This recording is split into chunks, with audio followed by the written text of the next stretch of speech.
wabarakatuh.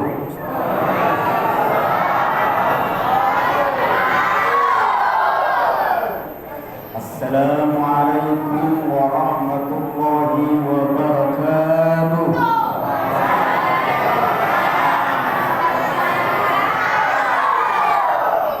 Masih kurang kompak ya. Yang hadir hampir 200-an, tapi yang jawab sekitar setengahnya. Ibu-ibu ada di luar? Ada ibu-ibu? Alhamdulillah. Kalau gitu, biar kompak, saya akan buka dengan sebuah pantun.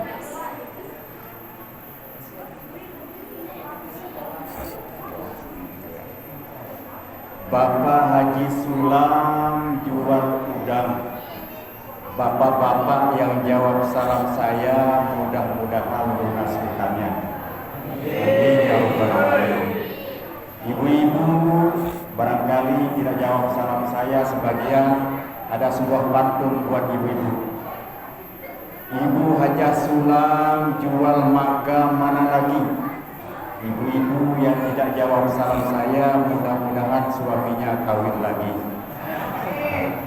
Makanya ibu-ibu jawab salam saya di Assalamualaikum. Waalaikumsalam warahmatullahi wabarakatuh.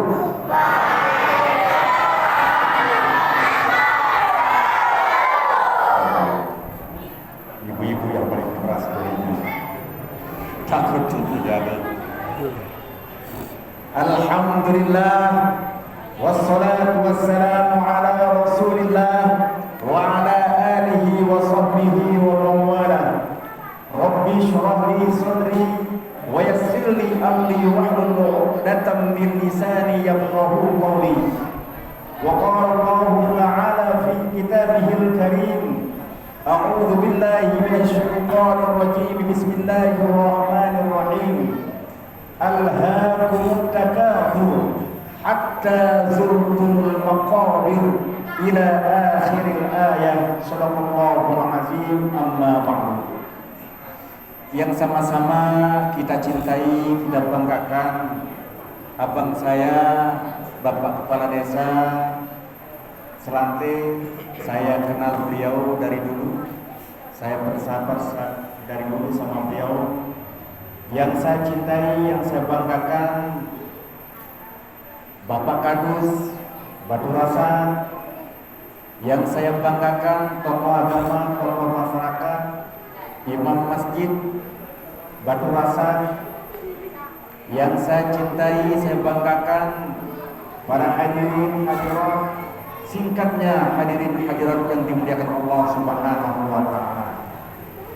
Marilah kita memanjatkan puja dan puji syukur kita kepada Allah Subhanahu wa ta'ala, yang mana alhamdulillah pada malam yang mulia ini, malam yang ke-27 Rajab, Allah Subhanahu wa ta'ala pertemukan kita kembali di tempat yang mulia ini dalam keadaan sehat walafiat.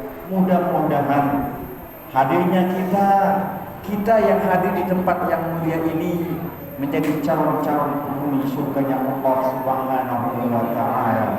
Amin ya rabbal alamin.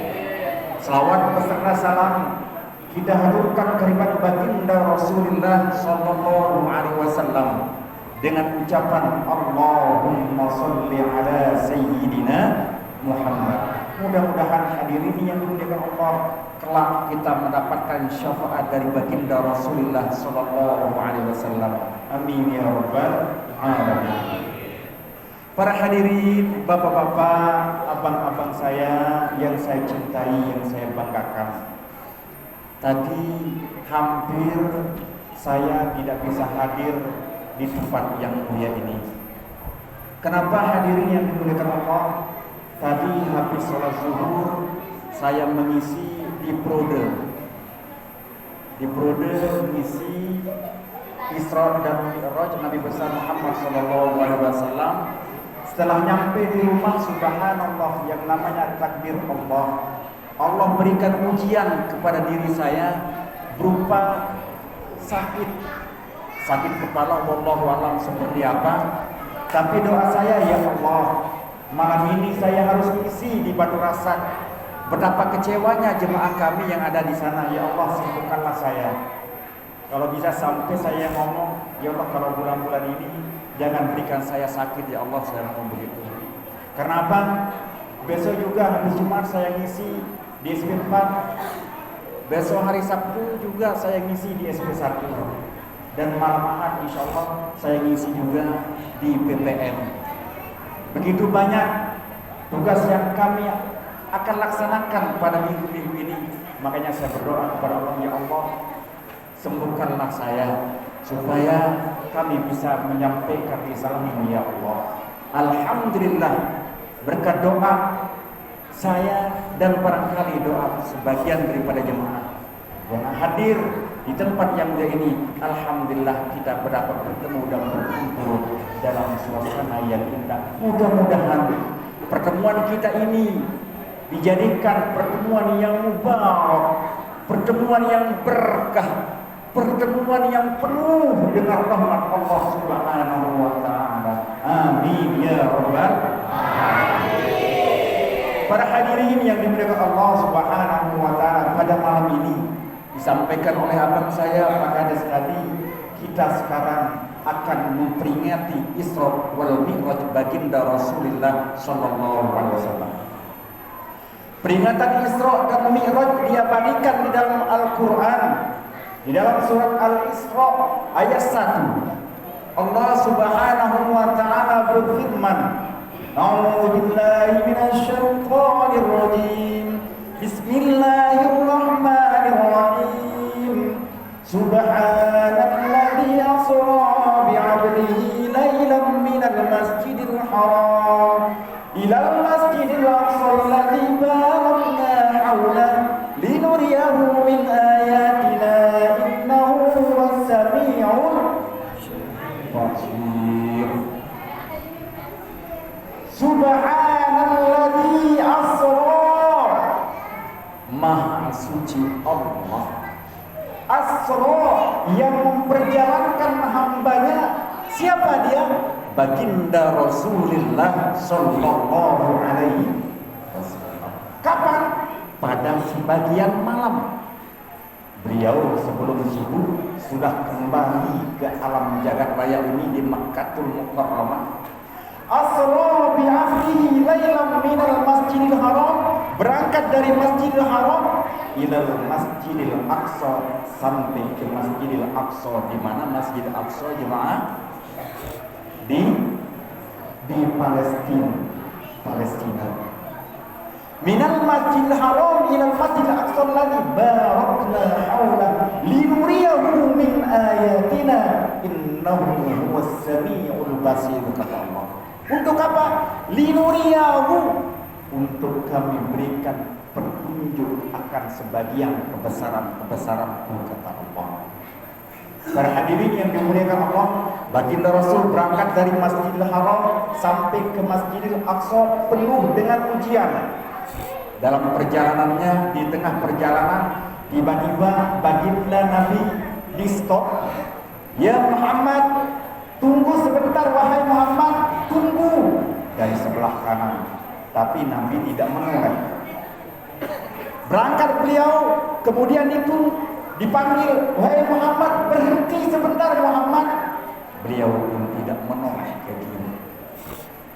Di tengah perjalanan kembali, beliau dipanggil oleh orang tua yang berpakaian memakai emas, perhiasan yang indah. Tapi beliau pun tidak mau berhenti menjawab perempuan yang tua memakai perhiasan tadi.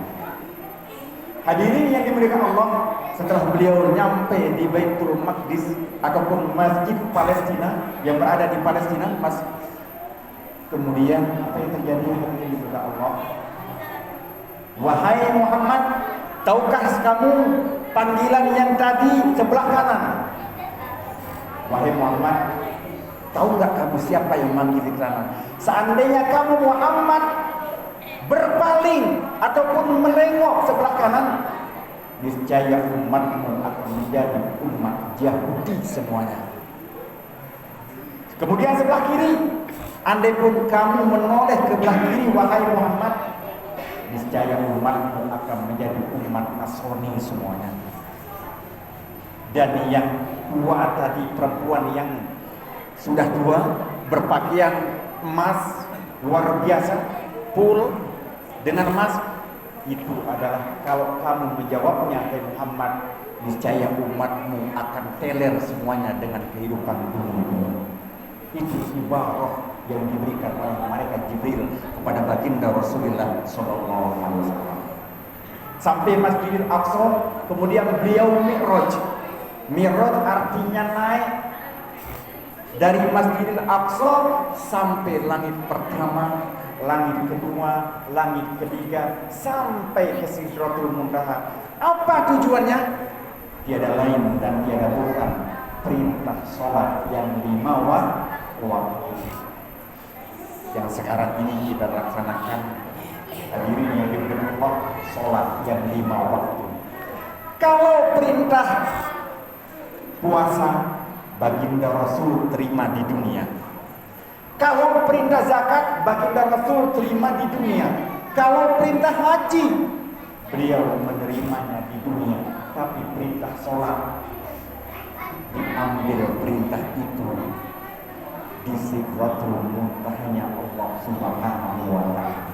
Mafhum mukhalafahnya artinya adalah begitu penting yang namanya sholat, Pak. Begitu penting yang namanya ibadah sholat yang kita laksanakan pada hari ini, pada saat ini. Begitu pentingnya baginda Rasul naik ke Sidratul Muntaha, tiada lain dan tiada bukan hanya untuk menerima perintah sholat. Para hadirin yang dimuliakan Allah Subhanahu wa ta'ala. Kemudian sholat ini seperti yang kita ketahui hadirin yang dimuliakan Allah adalah perintah Allah Subhanahu wa ta'ala. Makanya baginda Rasul sallallahu alaihi wasallam bersabda dalam sebuah hadisnya, "As-salatu imaduddin, faman aqamaha faqad aqamaddin, wa man tarakaha faqad hadamaddin." Salat ini adalah ibarat tiang agama. Ayo Pak, saya mau tanya, masjid ini tanpa tiang, tanpa tembok bisa berdiri tidak? Bisa? Tidak bisa. Masjid yang kokoh seperti ini tanpa tiang, niscaya dia tidak akan mampu berdiri. Begitulah hadirin yang dimuliakan Allah. Agama ini tiangnya adalah sholat. As-salatu imaduddin. Sholat ini adalah tiangnya agama. Paman aqamaha faqad aqamaddin. Barang siapa yang melaksanakan sholat, maka dia telah menguatkan agama ini. Wa man tarakaha faqad hadamaddin. Tapi barang siapa yang meninggalkan sholat, maka dia termasuk orang-orang yang menghancurkan agama ini. Secara otomatis hadirin, kalau kita lalai meninggal melaksanakan sholat, apalagi sampai meninggalkan sholat sama sekali, yang kita cari sholatnya hanya sholat Idul Fitri sama sholat Jumat saja.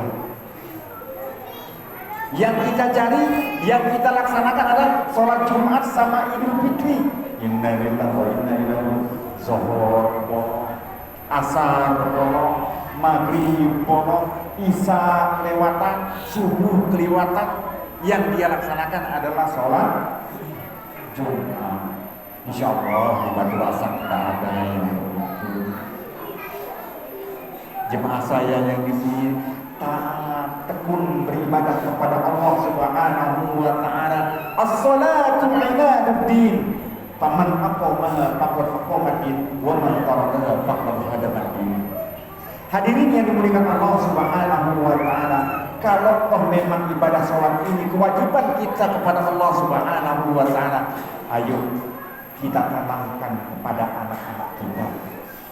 Jangan kita hanya saja yang taat, jangan hanya kita saja yang rajin ke masjid, sementara anak-anak kita teler di luar sana. Kita yang rajin beribadah kepada Allah, sementara anak-anak kita mabuk di luar sana. Alhamdulillah, insya Allah nggak ada di Batu Asam.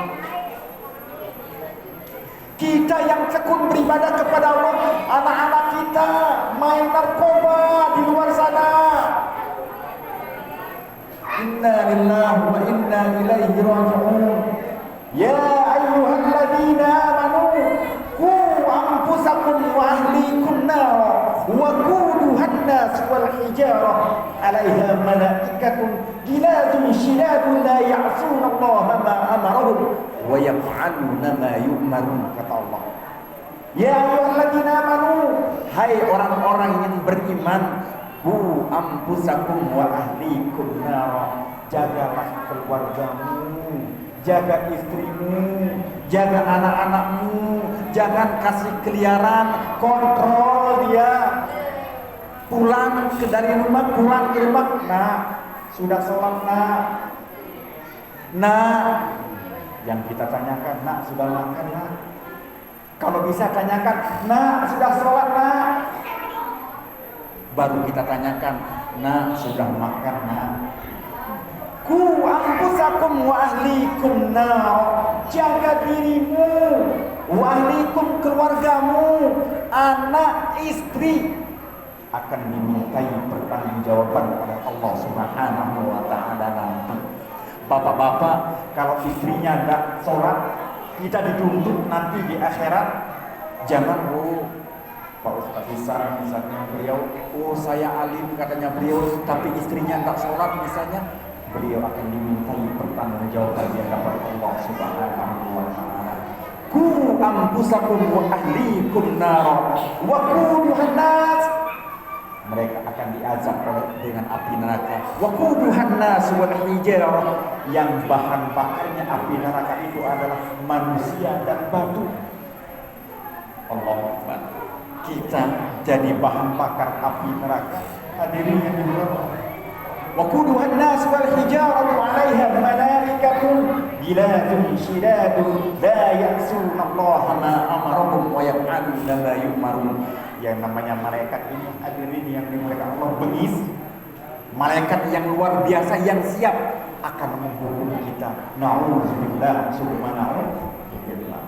Oleh sebab itu hadirin yang dimuliakan Allah, kalau kita orang tua, didiklah anak-anak kita untuk sholat.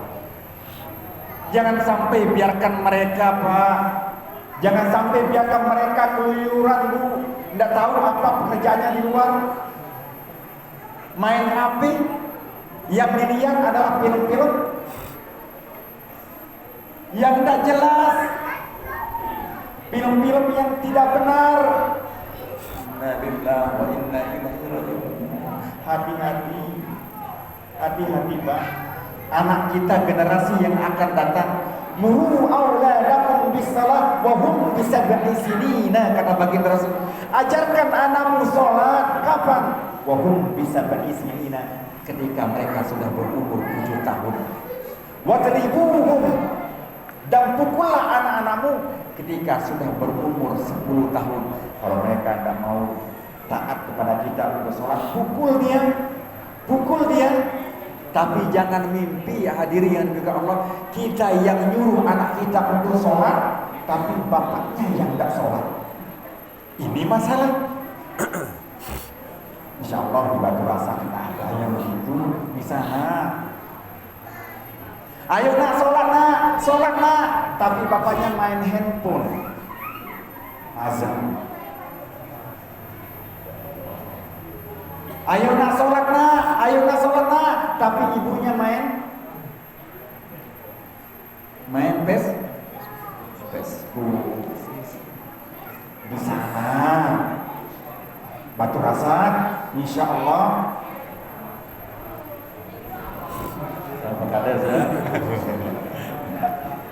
Insya Allah. Pipi bahkan.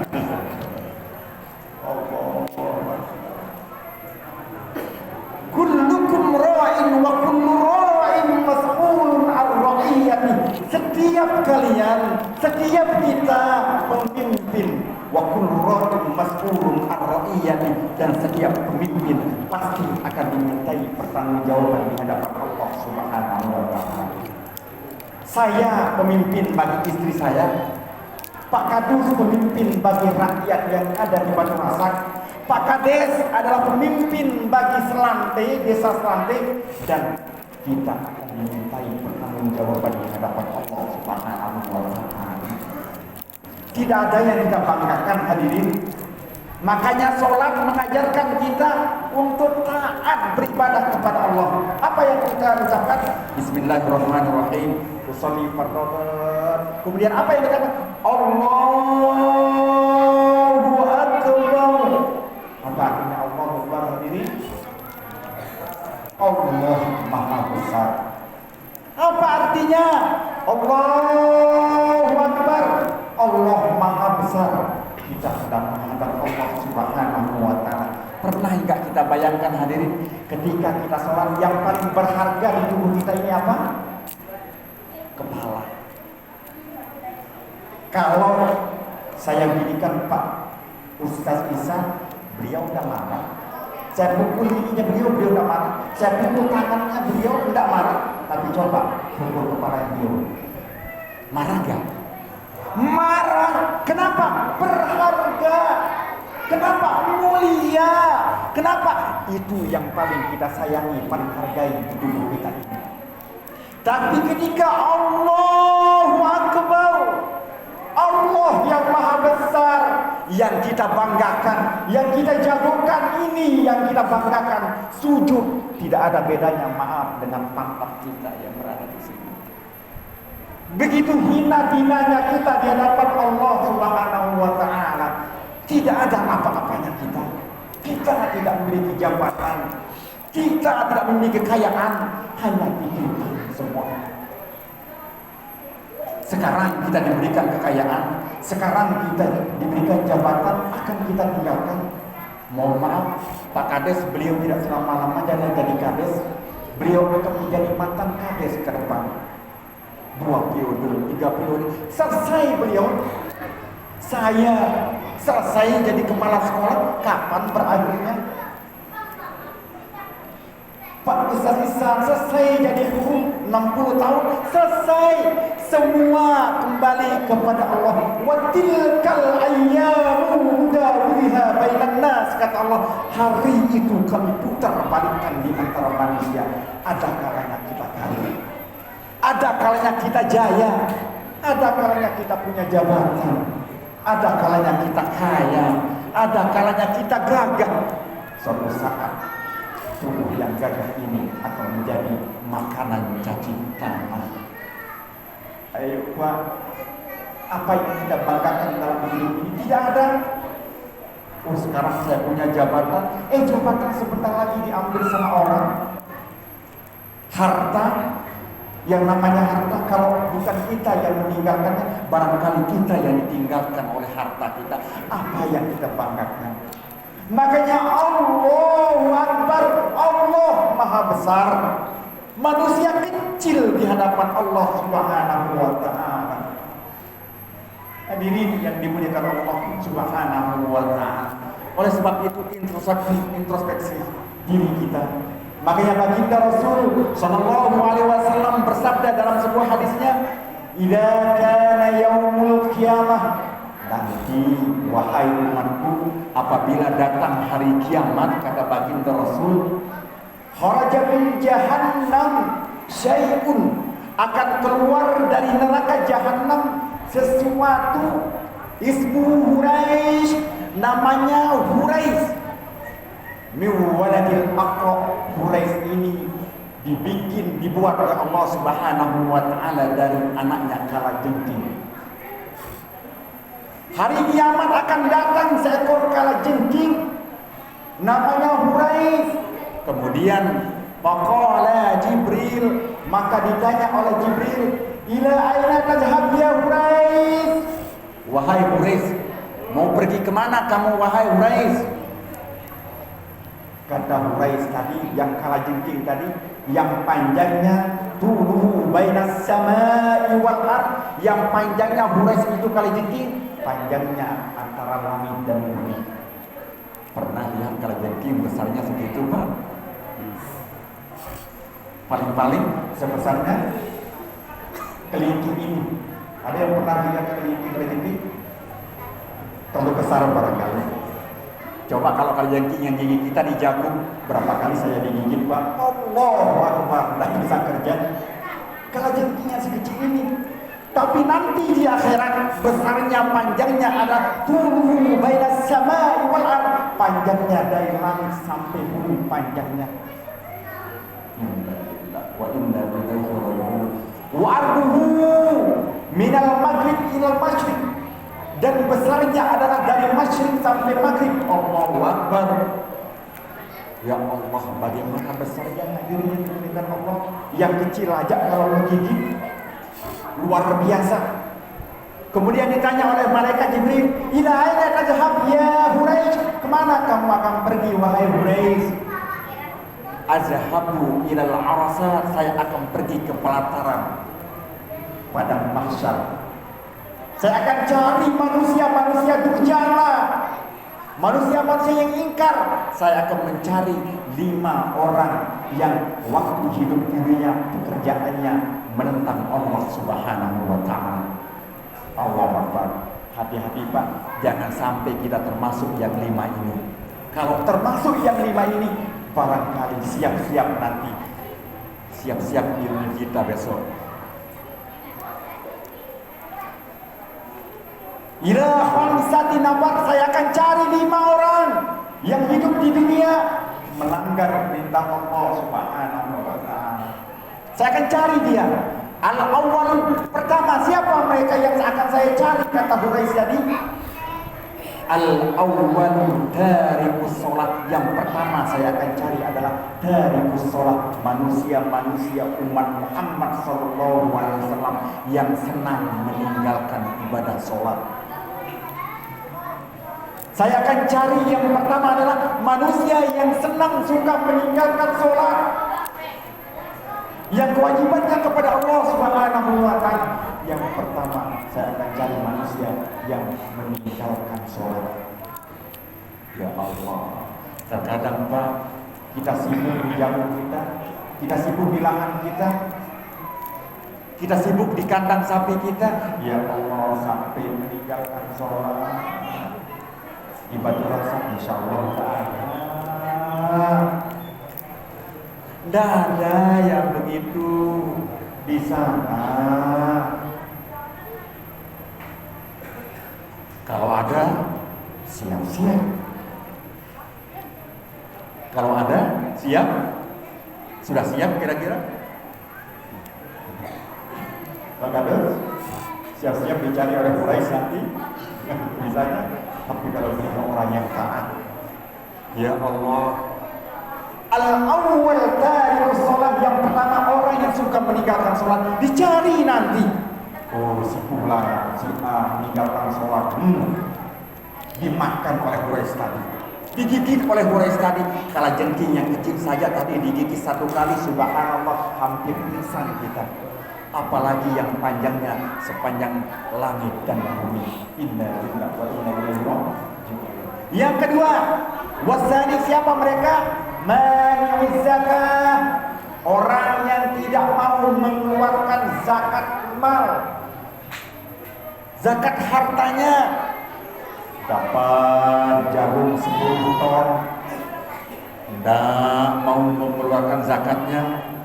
Dapat jagung 20 ton, tidak mau mengeluarkan zakat.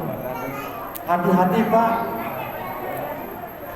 di harta kita itu ada harta anak yatim. Berupa apa? Berupa zakat. Berarti kalau ada itu nanti siap-siap. Nah, lagi sebentar ya, lagi sebentar. Lagi sebentar ya, insya Allah. Yang ketiga, wasaris, dan yang ketiga adalah aqul walidain, manusia-manusia yang suka durhaka kepada orang tuanya. Anak, orang tua kalian yang membesarkan kita, orang tua kita yang membesarkan kita, bapak-bapak kita yang selaku laki-laki, kalau ada orang tua kita, kalau bisa bahagiakan mereka. Karena tanpa orang tua kita tidak akan terlahir ke muka bumi ini. Aqul walidain, yaitu yang ketiga, durhaka, manusia yang durhaka kepada orang tuanya. Warabi, dan yang keempat, siapa mereka yang dicari? Yaitu syaribul khamar, manusia-manusia yang dulu sewaktu hidup dunia suka meminum minuman keras. Manusia-manusia yang mabuk, manusia-manusia yang keler, manusia-manusia yang sampai gempor Pak Kades. Gara-gara apa? Minum, teler, mabuk, narkoba.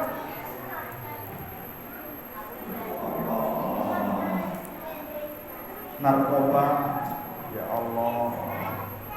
Mabuk, ya Allah. Teler, apa manfaatnya? Tidak akan memberikan manfaat, dampak sama sekali dalam kehidupan kita. Kalau ada anak-anakku sekalian yang di Batu Rasak misalnya, tapi tidak ada. Pak Kades, tidak ada ya? Alhamdulillah, Masya Allah, tidak ada. Anak-anak saya yang masih muda, kalian adalah calon-calon pemimpin masa depan. Besok kami, Pak Kades, akan meninggal. Siapa lagi yang akan memimpin Batu Rasak ini? Siapa lagi yang akan memimpin Selantai ini? Siapa lagi kalau bukan kalian yang anak-anak muda ini? Pergunakan waktu yang singkat ini. Pergunakanlah waktu yang muda. Jangan gunakan waktu untuk sia-sia. Gunakanlah untuk taat kepada Allah Subhanahu wa Ta'ala. Terutama ibadah sholat. Kalau bisa jadi pemuda di depan. Begitu azan Allahu Akbar. Kalau bisa sing-singkan tangan kita. Ambil air wudu. Kalau bisa jadi imam di depan. Gantikan Pak Ustaznya. Luar biasa. Mantap. Anak-anak Batu Rasak luar biasa. Walaupun masih muda jadi imam. Kenapa? Betul-betul calon-calon pemimpin masa yang akan datang. Amin ya rabbal alamin. Para hadirin yang dimuliakan Allah Subhanahu wa Ta'ala. Oleh karena itu, melalui kesempatan momen yang sangat berbahagia ini, saya ingin berpesan kepada diri saya sendiri dan kepada kita semua hadirin yang dimuliakan Allah. Tidak ada yang kita bawa di hadapan Allah Subhanahu wa Ta'ala. Awal ma yuhasabu bihil 'abdu yaumal qiyamah as-shalah. Yang pertama kali ditimbang oleh Allah Subhanahu wa Ta'ala bukan puasa kita, bukan haji kita, bukan zakat kita, tapi yang pertama kali dihisab nanti oleh Allah Subhanahu wa Ta'ala adalah sholat yang kita laksanakan sewaktu itu. Makanya oleh sebab itu hadirin dimuliakan Allah, makanya sering kita dengar nyanyian anak-anak kita. Tidak sering mereka punya lagu. Apa lagunya? Semohon kayu daunnya rimbun, lebat bunganya serta buahnya, walaupun hidup 1000 tahun, kalau tak sembahyang apa gunanya? Walaupun hidup 1000 tahun, kalau tak sembahyang apa gunanya? Ya bapak-bapak umur 60, 70 kalau tak sholat tidak ada gunanya. Saya yang sekarang umur 44 kalau tak sholat jadi bangkai yang berjalan. Pak Kades misalnya beliau tidak sholat, pemimpin yang tidak berguna kalau beliau tidak melaksanakan sholat, tapi beliau sangat taat beribadah kepada Allah Subhanahu wa Ta'ala. Pemimpin yang hebat, pemimpin yang top adalah selalu menegakkan perintah Allah Subhanahu wa Ta'ala. Makanya dalam sebuah syair juga, Sholli wa sallim daiman ala hamadan, Sholli wa sallim daiman ala hamadan, wal ali wal ashabi maqad wahada, wal ali wal ashabi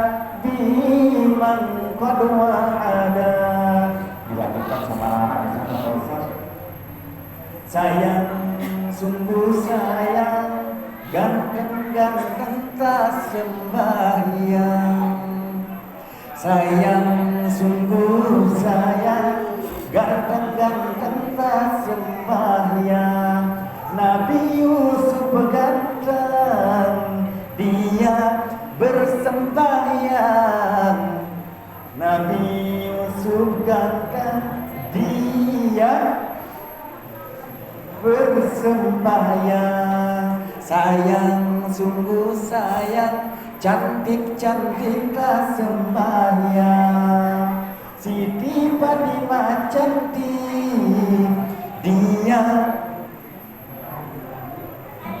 Siti Fatimah cantik, dia Allah. Benar gak? Ada yang salah dari saya tadi itu? Ayo. Nabi Yusuf gagahnya luar biasa, sembahyang. Siti Fatimah cantiknya luar biasa, sembahyang. Kalau kita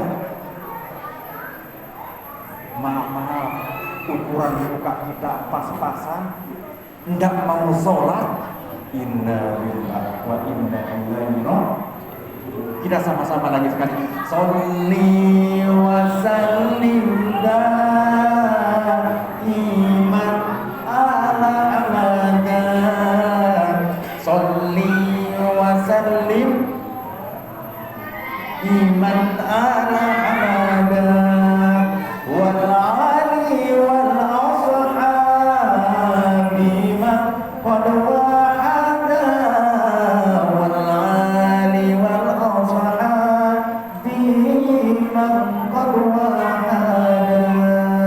Alhamdulillah. Para hadirin Allah Subhanahu wa taala, terakhir saya ingin cerita. Boleh Pak ya? Terakhir saya ingin cerita. Dulu pada zaman baginda Rasulullah sallallahu alaihi wasallam, ketika ada seorang tua meninggal dunia dipanggil oleh Allah Subhanahu wa taala. Kemudian ketika meninggal orang tadi, tiba-tiba tidak satu pun yang berani untuk memandikan, untuk menyolatkan, bahkan sampai menguburkan orang tadi. Apa yang terjadi hadirin ini Allah? Anaknya orang tua tadi melapor kepada baginda Rasul.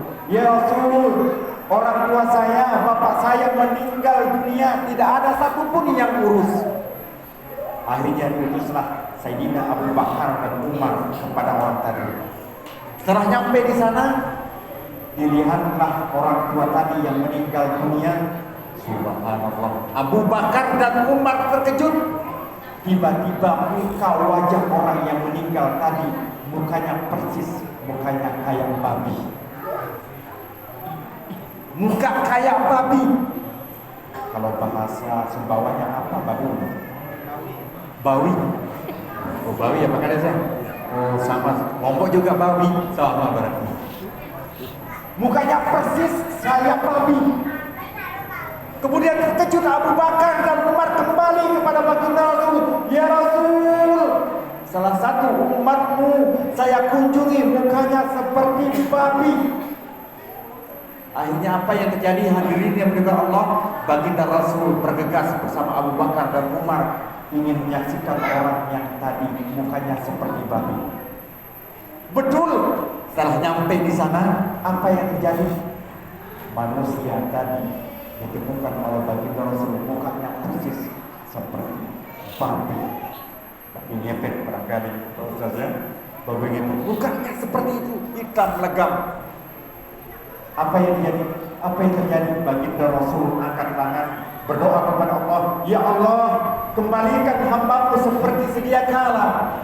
Kembalikan umat-Mu, kembalikan hamba-Mu ini ya Allah seperti biasa. Yang namanya doa baginda Rasul terkabul hadirin ya Allah. Langsung ketika itu manusia yang mukanya seperti babi dan kembali seperti biasa. Kalau begitu cepat-cepat Abu Bakar, Umar dan sahabat saya yang cepat mandikan. Dimandikan orang tadi. Dimandikan, kemudian dikafani, kemudian disolatkan. Akhirnya diboponglah ke dalam kuburan. Dibopong kuburan misalnya Batu Rasa, mana kuburannya di sana ya. Dibopong dia. Setelah nyampe di kuburan, setelah mau ditanam almarhum tadi, tiba-tiba wajahnya tadi kembali seperti babi kembali hitam legam seperti babi. Ya Allah, kata baginda Rasul, wahai nak, sini nak. Dipanggil pemuda tadi, putra daripada almarhum tadi. Nak, coba lihat bapakmu, wajahnya persis seperti babi. Nah, saya boleh tahu nggak apa perbuatan orang tua kamu suatu hidup dunia? Ya Rasul, saya malu sebenarnya apa yang dilakukan oleh orang tua tadi, orang tua saya. Baginda Rasul, orang tua saya ini sewaktu hidup di dunia tidak mau pernah sujud kepada Allah Subhanahu wa Ta'ala. Sejak saya besar sampai beliau meninggal dunia, beliau tidak mau beribadah kepada Allah untuk ibadah sholat yang engkau perintahkan ya Rasulullah. Bukan babi. Kemudian baginda Rasul, wahai umatku sekalian, perhatikan, ini salah satu umatku sekarang mukanya seperti babi. Nanti di padang mahsyar, di pengadilan Allah Subhanahu wa Ta'ala, manusia ini akan dibangkitkan kembali, mukanya persis seperti babi yang kita lihat saat sekarang ini. Inna lillahi wa inna ilaihi raji'un. Kira-kira mau tak? Kira-kira kita begitu? Ada yang mau begitu? Tak. Makanya hati-hati, jangan sampai kita meninggalkan yang namanya sholat. Sholat ini sangat penting. Sholat ini sangat berharga. Karena itulah yang akan menjadi bekal kita menghadap Allah Subhanahu wa Ta'ala. Seperti yang saya sampaikan tadi, tidak ada jabatan yang kita bawa, tidak ada mobil mewah yang kita bawa, tidak ada sawah ladang yang kita bawa 10 hektar, 20 hektar. Yang hanya kita bawa adalah kain kapan. Kain kapan, Pak. Yang putih ini, jas yang bagus hendak kita bawa, jabatan kita hendak kita bawa. Yang kita bawa adalah amal ibadah kita, amal jariah, perbuatan baik yang kita laksanakan. Kita baik kepada orang, kita jujur kepada orang, kita baik kepada orang, kita akan doakan orang oleh saudara-saudara kita. Pak Kades yang baik, kalau beliau meninggal, ya Allah, Pak Kades itu baik sekali, kenapa beliau cepat-cepat meninggal? Misalnya Pak Kades ya, bisa, tapi mudah-mudahan beliau panjang umur, disehatkan oleh Allah Subhanahu wa Ta'ala. Amin ya rabbal alamin. Para hadirin yang juga Allah Subhanahu wa Ta'ala, mungkin hanya sekedar ini yang dapat saya sampaikan. Barangkali agak lantang saya menyampaikan, tapi semua ini hanya semata-mata ikhlas lillahi ta'ala, bukan untuk sesuatu yang lain. Ini adalah bentuk kasih sayang kepada orang tua saya yang ada di Batu Rasa ini. Lagi sekali saya sampaikan, saya bukan saya bukan penceramah. Saya adalah seorang anak datang kepada orang tuanya, seorang adik datang kepada kakak-kakaknya, seorang kakak datang kepada adik-adiknya, ingin berbagi. Kalau bahasa sekarang, ingin sharing, berbagi ilmu yang sedikit ini yang Allah titipkan kepada saya. Wa ma utitum minal ilmi illa qalilan, dan tidak ada sedikit pun ilmu yang aku berikan illa qalilan, kata Allah. Hanya sedikit, secuil saja yang Allah berikan kepada saya. Oleh sebab itu hadirin yang dimuliakan Allah, saya tidak ingin berceramah, saya tidak ceramah di sini, tapi seorang anak datang kepada orang tua, ingin datang silaturahmi, ingin berbagi ilmu yang dididik oleh Allah Subhanahu wa Ta'ala. Para hadirin yang dimuliakan Allah, orang-orang tua saya yang ada di Batu Rasa ini, yang dicintai, yang saya sayangi, yang saya banggakan. Demikian yang dapat saya sampaikan. Mudah-mudahan ada manfaatnya apa yang saya sampaikan ini, terutama kepada diri saya pribadi dan kepada kita sekalian. Dan mudah-mudahan melalui ceramah ataupun mimbar ini, barangkali kita sudah bagian kita tinggalkan sholat kita. Mari pada kesempatan ini jangan sampai sholat yang satu-satunya bekal kita menghadap Allah Subhanahu wa Ta'ala, jangan sampai kita tinggalkan dalam hidup dan kehidupan kita ini. Amin ya rabbal alamin. Para hadirin yang dimuliakan Allah Subhanahu wa Ta'ala, yang benar datang dari Allah Subhanahu wa Ta'ala, dan yang salah khilaf itu adalah kesalahan ataupun kekhilafan muhsin yang jelek ini. Saya akhiri dengan ucapan orang Arab mengatakan, wa qad yurja li jarhi sayfi burun wa la burun lima jarahal lisan. Kalau pedang melukai tubuh masih ada harapan untuk sembuh. Tapi kalau lidah yang jelek ini melukai hati, kemana obat hendak dicari. Demikian usikum wa nafsi bittaqwallah. Wassalamualaikum warahmatullahi wabarakatuh.